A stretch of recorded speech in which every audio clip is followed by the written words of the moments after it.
Local news for Thursday, the 18th of June.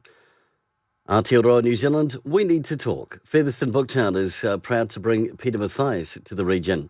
Mathias, a cook, traveller, writer, singer and TV star, will be in Featherston as part of the Booktown Gala afternoon tea on Saturday the 11th of July from 2 until 4pm. Buses will replace most trains on the Wairarapa line from Friday evening through the weekends between Wellington and Masterton. Bus replacement services may be delayed and Metlink are advising people to allow extra time for travel. Fire crews and helicopters had tackled a blaze in a forestry block near Bleloki in Masterton yesterday. The fire had apparently started by an old burn-off where embers had travelled after wind gusts. And in sport, both Dalefield teams are home this weekend, the men playing Northern United and the women taking on Tour.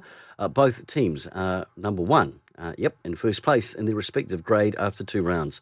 And in first 15 rugby, Rathkill host Palmerston North Boys second 15 and Wairarapa College host Tawa. For local news and sport, I'm Brent Gare.